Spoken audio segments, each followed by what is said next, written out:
കുടുംബകോടതി വിഷയങ്ങളുമായി ബന്ധപ്പെട്ട് വരുന്ന പുതിയൊരു വീഡിയോയിലേക്ക് എല്ലാവർക്കും സ്വാഗതം. വീഡിയോ കാണുന്ന ആർക്കെങ്കിലും കുടുംബകോടതി വിഷയങ്ങളുമായി ബന്ധപ്പെട്ട് എന്തെങ്കിലും സംശയങ്ങളുണ്ടെങ്കിൽ കോൺടാക്ട് ചെയ്യാം.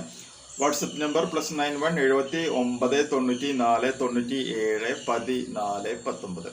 ഒരു വട്ടം വിളിക്കാനുള്ള കൺസൾട്ടേഷൻ ഫീസ് 500 രൂപ ഗൂഗിൾ പേ ചെയ്യും. இந்த വീഡിയോയിൽ നമ്മൾ ഡിസ്കസ് ചെയ്യാനായിട്ട് പോകുന്നത് സത്യസന്ധരായിട്ടുള്ള ആണുങ്ങൾക്ക് എതിരെ ഭാര്യമാര് കൊടുക്കുന്ന വ്യാജ IPC 498A അല്ലെങ്കിൽ BNS 85 ആൻഡ് BNS 86 പോലെയുള്ള കേസുകൾ കൊടുത്തു കഴിയുമ്പോൾ അത് വ്യാജമാണ് എന്ന് തെളിഞ്ഞാൽ ഭർത്താക്കന്മാർക്ക് ഭാര്യമാർക്കെതിരെ എന്തൊക്കെ ചെയ്യാനായിട്ട് സാധിക്കും എന്നുള്ളതിനെ കുറിച്ചിട്ടുള്ള ഒരു വിധിയെ കുറിച്ചിട്ടാണ് നമ്മൾ ഡിസ്കസ് ചെയ്യുന്നത്. ആ വിധി ഇങ്ങനെയാണ് പറഞ്ഞിട്ടുള്ളത്.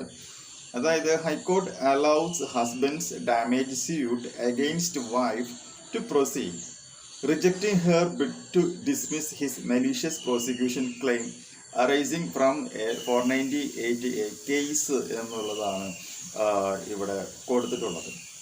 അതായത് ഇത്ര ഉദ്ദേശിക്കുന്നുള്ളൂ, ഭർത്താവിനും ഭർത്താവിൻ്റെ വീട്ടുകാർക്കും എതിരെയായിട്ട് ഭാര്യ പല കാരണങ്ങൾ കൊണ്ട്, ചിലപ്പോൾ ഡിവോഴ്സ് കിട്ടാൻ വേണ്ടിയിട്ടുള്ള പ്രഷർ കൊടുക്കാൻ വേണ്ടിയിട്ടായിരിക്കാം, അല്ലെങ്കിൽ സ്വർണം കിട്ടാൻ വേണ്ടിയിട്ടുള്ള പ്രഷറായിരിക്കാം, എന്തിൻ്റെ പേരിലാണെങ്കിലും വിരോധമില്ല, ഒരു വ്യാജ 498A കേസ് കൊടുക്കുകയും ആ വ്യാജ 498A കേസ് ആണെന്ന് കോടതിക്ക് മനസ്സിലാവുകയും അതിൻ്റെ അടിസ്ഥാനത്തിൽ ഭർത്താവ് ആ കേസ് വിജയിക്കുകയും ചെയ്യുകയാണ് എന്നുണ്ടെങ്കിൽ ഭാര്യയ്ക്ക് ഒപ്പം നിന്നുകൊണ്ട് വിറ്റ്നസ്സായിട്ട് കൊണ്ടുള്ള ആളുകൾക്കും എതിരെയായിട്ട് ഭർത്താവിന് എന്ത് ചെയ്യാനായിട്ട് പറ്റും?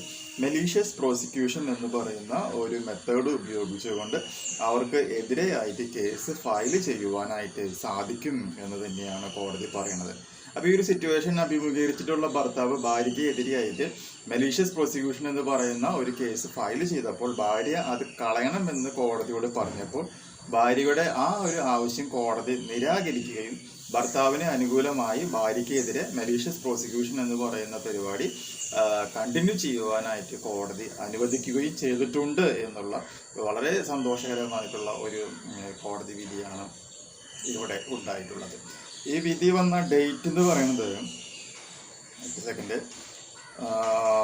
ഇതിൻ്റെ ഡേറ്റ് വന്നത് ഓഗസ്റ്റ് 13, 2025 ഈ ഒരു കേസിൻ്റെ വിധി വന്നിട്ടുള്ളത് എന്നുള്ളത് പ്രത്യേകം മനസ്സിലാക്കാം. അപ്പോൾ ഏറ്റവും ലേറ്റസ്റ്റ് ആയിട്ടുള്ള ഒരു കോടതി വിധിയാണ്.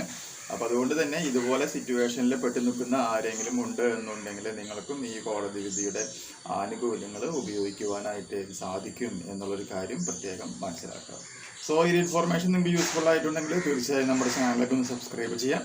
തൊട്ടടുത്ത് കാണുന്ന ആ ബെൽ ബട്ടണും എനേബിൾ ചെയ്യാം. പുതിയൊരു വീഡിയോ ആയിട്ട് വീണ്ടും കാണാം. ബൈ.